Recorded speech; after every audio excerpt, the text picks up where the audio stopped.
Hola, buenos días amigos de YouTube. Hoy pues quería hacer algo distinto. Hoy no voy a hablar de selectividad, hoy no voy a hablar de libros.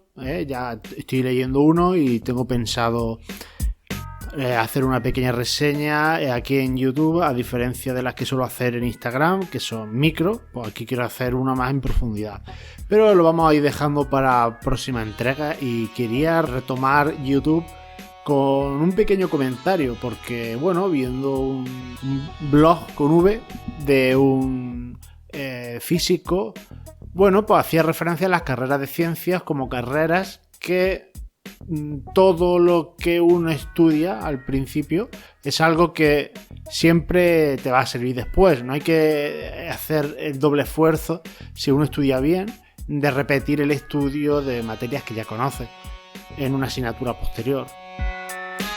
Bien, aquello me llamó la atención porque en las carreras de letras pues muchas veces ocurre igual.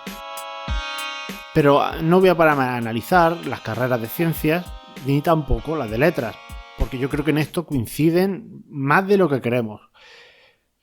A lo que me voy a centrar va a ser en los estudios de secundaria. Yo soy profesor de lengua y literatura y en un instituto de educación secundaria. El año que viene estaré en otro, etcétera. Soy interino, es lo que tenemos. Bueno, aquí lo que yo quería comentar en este audio es sobre lo mal planteado que está el sistema educativo. Y me voy a centrar, porque otro día haré otros comentarios seguramente, pero me voy a centrar solamente en esa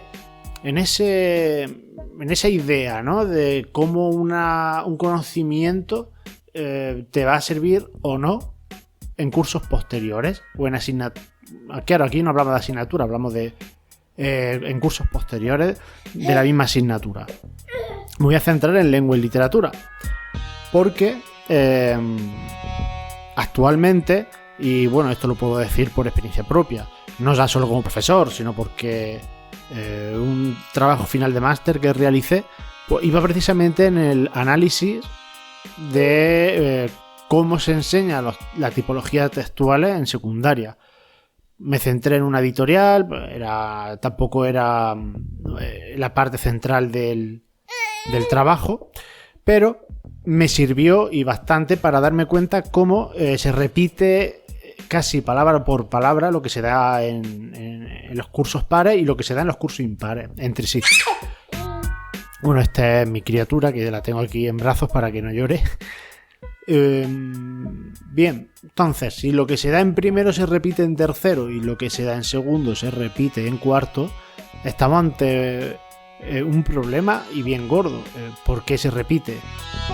Porque en aquel análisis comprobé cómo no se repite y además se añade una información que dé un carácter distinto, no profundiza, no añade calidad a la información que se da. Prácticamente es copiado palabra por palabra. Bien, ante esto mi sorpresa, y ante mi sorpresa mi crítica.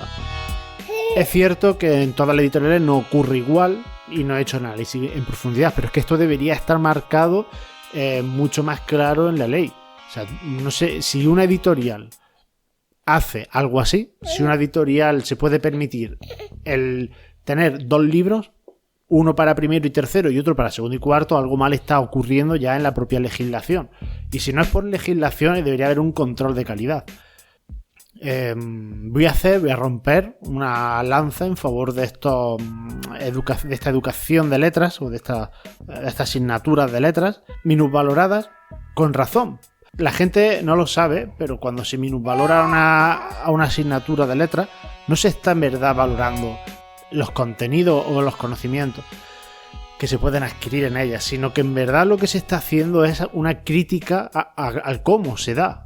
Muchas veces también a los profesores, o sea, cuando nos metemos con la asignatura de lengua o con la asignatura de filosofía, pues no vale para nada, la asignatura de historia, muchas veces lo aburrido no es en sí la asignatura, que tampoco tiene la obligación de ser divertida.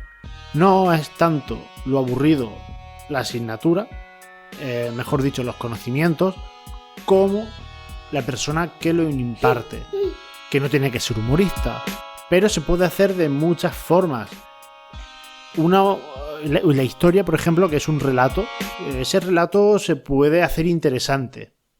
Se puede también inculcar a los alumnos la importancia de, pero muchas veces es más fácil leer lo que pone en el libro, mandar los ejercicios y a casa. Bien, dicho esto, sí, la asignatura de lengua y literatura es una asignatura que lo que se aprende en primero no debería repetirse en segundo, debería aprovecharse en segundo para avanzar en el conocimiento. Lo que se da en segundo debería aprovecharse para tercero. Y bueno, voy a contar una anécdota. En cuarto de la ESO, un año, dando clase, pues un alumno me dijo que ellos no sabían lo que eran las perífrasis verbales. Claro, yo le dije que yo no se lo iba a dar, que yo no le iba a explicar qué era una perífrasis verbal, porque las horas están contadas, tengo que dar unos contenidos. Y es que entre esos contenidos no está la perífrasis verbal. Me parecía una cosa tan sencilla y tan fácil de buscar en internet que lo único que hice fue buscarle yo, que no tenía por qué haberlo hecho, pero bueno, era el profesor de lengua y le busqué un enlace a una página web donde se explicaba bastante bien y de forma sencilla las perífrasis verbales y se los di y le dije, ahí tenéis la información sobre las perífrasis verbales que yo estoy dando en segundo de la ESO y por eso no las voy a dar en cuarto.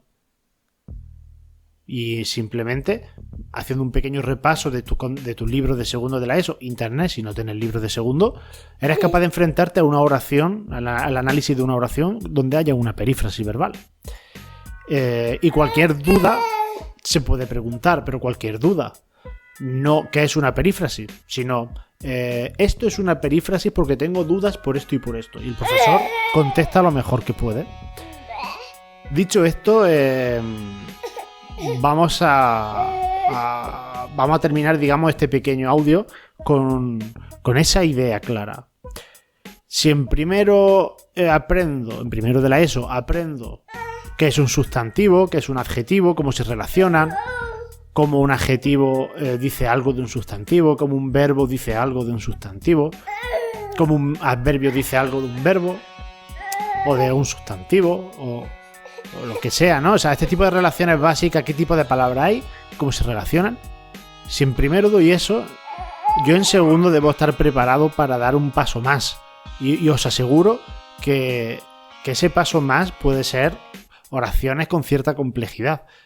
Y si lo hicieran, y si fuéramos serios y se diera de ese tipo, de esa forma, os puedo asegurar que en bachillerato se podría estar dando una sintaxis que actualmente se da en la universidad. Pero es más fácil repetir en cuarto de la ESO qué es un sintagma nominal. Algo que se viene dando de prácticamente, iba a decir primero de la ESO, pero vamos a dejarlo en segundo de la ESO. Bien, pues claro, aquí hay dejadez y hay bastante desidia por el sistema. Los profesores ayudan y bueno, yo creo que el alumno merecen que le exijamos un poco para que nosotros mismos como profesores nos exijamos a nosotros mismos y podamos de este modo dar unos contenidos de cierto nivel, que no lleguen a la universidad los alumnos sabiendo analizar simplemente oraciones simples, que es lo que muchas veces ocurre. Bien, dicho esto, yo creo que no me queda mucho más. Podría hacer un análisis más concreto, podría poner ejemplos en profundidad y me encantaría, o hablar de literatura, pero bueno, no quiero alargar más este audio. Quiero que la crítica quede aquí, quiero que con este desahogo ver si alguien más está de acuerdo conmigo. Y nada, si cualquier duda o si alguien quiere que exprese de un modo más claro, ponga más ejemplos, pues simplemente me lo puede decir y yo lo hago.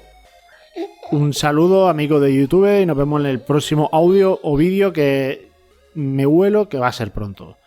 Hasta pronto.